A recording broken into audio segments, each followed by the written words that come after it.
Bonjour, bienvenue à Saint-Palais, au lycée Ricard, qui possède un outil de transformation agroalimentaire destiné aux professionnels. Ça tombe bien, aujourd'hui je vais vous proposer une bonne piperade basquaise à base de piment doux.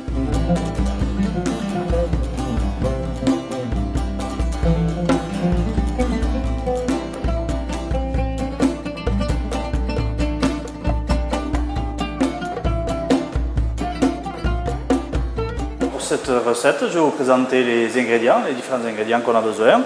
Donc la tomate, l'oignon, le piment doux, un petit peu de matière grasse qui va nous servir à démarrer les légumes, et puis les assaisonnements, le sel fin, le piment d'Espelette et le poivre noir. On va équeuter et faire une petite croix sur les tomates pour après pouvoir les émonder.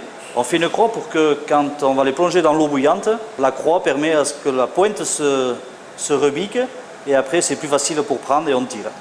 On va faire une recette pour environ 1,5 kg de tomates. On va les émonder, donc les émonder c'est les plonger dans l'eau à frémissement. Et dès qu'on voit la peau qui commence à sortir, on les plonge dans l'eau froide. Voilà. On va donc enlever la peau en partant justement des petites pointes. Ensuite on va peler 2-3 oignons. Bien enlever la première peau, même si on pense qu'on va un petit peu gaspiller, mais non, il vaut mieux enlever la première peau. Ensuite on va épépiner les piments, alors équeuter et enlever les graines de l'intérieur. On va faire ça sur une dizaine de piments, environ 150 grammes. Et sur le piment doux, bon piment, des bons parfums.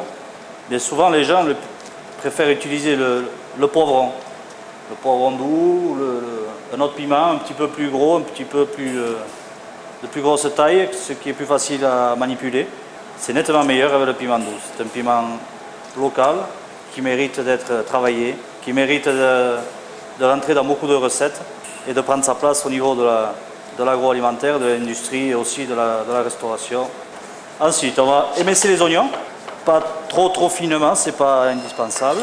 Juste les émincer, pas les hacher pour qu'on puisse retrouver des lanières. Ensuite, on va mettre de la graisse dans la petite sauteuse. De la graisse de canard, on va mettre. Voilà. Et puis on va laisser revenir tout doucement. Ça va cuire, ça va compoter, ça va diminuer en volume. Entre-temps, on va couper les piments. On les coupe un petit peu en biseau pour leur donner une petite forme. Pas trop petits, qu'on puisse les retrouver dans la piperade. Il faut surtout qu'ils soient assez réguliers. Très important pour qu'au moins ils cuisent à peu près tous de la même manière. Ce sont des étapes qui sont très importantes. Faire revenir l'oignon, il faut prendre le temps. Faire revenir chaque légume, ça ne sert à rien de les faire revenir 2-3 minutes, de les ajouter l'un à l'autre. Il faut surtout prendre le temps de bien mélanger, baisser le feu s'il faut pour que ça dure un petit peu plus longtemps. Et il faut que les oignons cuisent bien, ainsi qu'après ce qu'on rajoutera.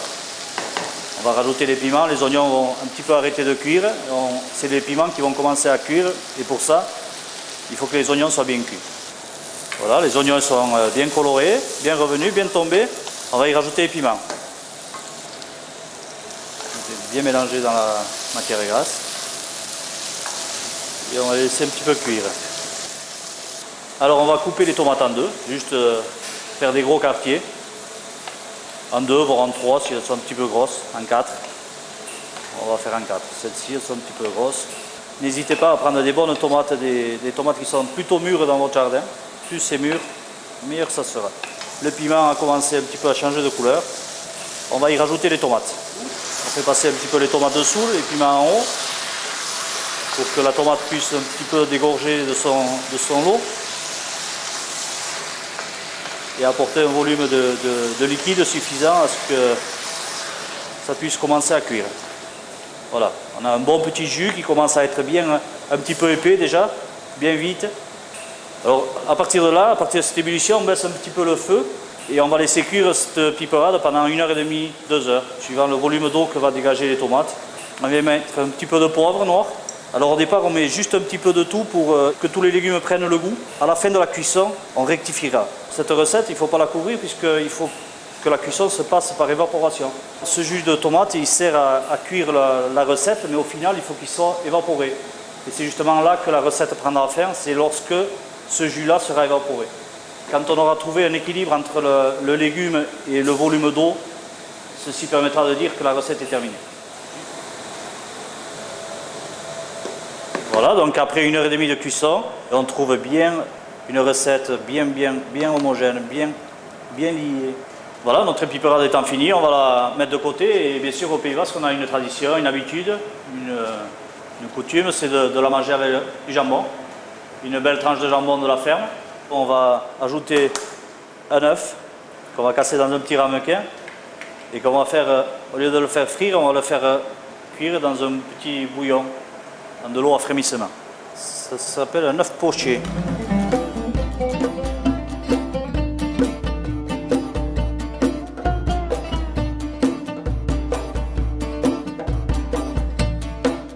Je vous souhaite un bon appétit.